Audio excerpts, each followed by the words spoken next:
This is Topic 1, Lesson 4, New Ways of Life. This is the first video.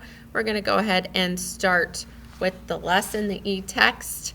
You do need to have your digital notebook open. This is a long digital notebook. There are 11 pages. There's lots to learn in this lesson, so let's get right to it. Lesson 4, New Ways of Life. People of the Paleolithic era, or Old Stone Age, lived as hunter-gatherers. They could not have imagined many of the things that we now take for granted. People often had to follow herds of animals, so they were unable to settle for long in one place. People could own few possessions, only what they could easily carry. Food supplies were uncertain. Life for many was short and dangerous. In time, most hunter-gatherers stopped wandering in search of food and settled in one place. Life was still different, and survival was still the main concern. But with people staying in one place, the world began to take on many features we recognize today. All right, let's go ahead and watch this lesson video. I'm going to go ahead and make it full screen. People use the term revolution to describe huge changes in the way people live, say like a change in government. The agricultural revolution brought an almost total change in the way people lived. For thousands of years, people had moved around the land with the seasons, taking just what they and their pack animals could carry. Maybe they spent the summer in one place, the winter in another, but nowhere was home. Once people settled down to become farmers, though, they had a permanent place to live. They built houses of different materials depending on where they were: stone, sun-dried bricks, wood, or mud and straw, all depending on the place. And they could start to own things like furniture and clay pots and iron tools, all sorts of things they would otherwise have had to leave behind when they moved on. Yet farming was not an easy life. Herding, planting, and caring for a farm took an enormous amount of time and hard work. And of course, there were no machines to help.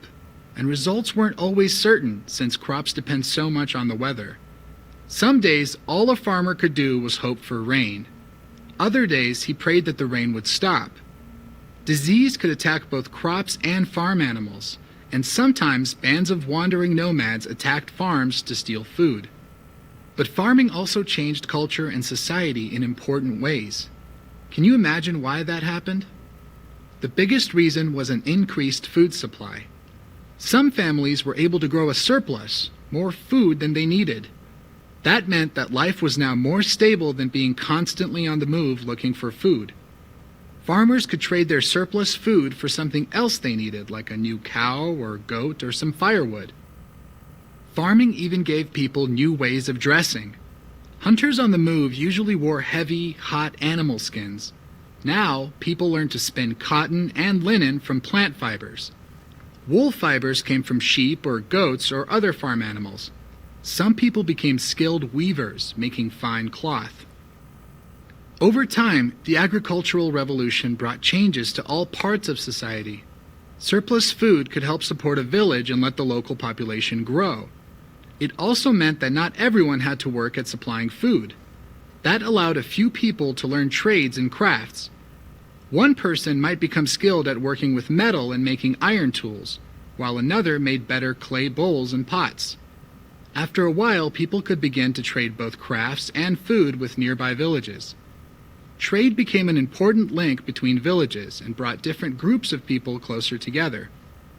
Villages grew into towns. As more people began to live in the same place, they had to form councils and governments to keep order. They learned to work together to dig canals or build roads for the whole settlement. Sometimes they had to band together to defend against invaders. Naturally, some people became leaders and then competed for power and leadership. Gradually, some small farming centers were on the way to becoming the earliest cities. Why was trade an important step in changing the lives of people in farming villages?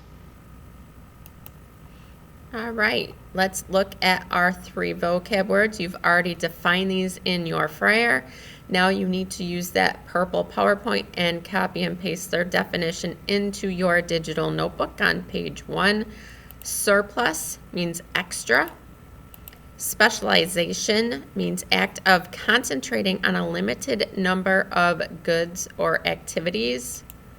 And economy, the system by which a country's people make a living. Please get those 3 definitions in here on page 1, and I'll be back in the next video starting on page 2.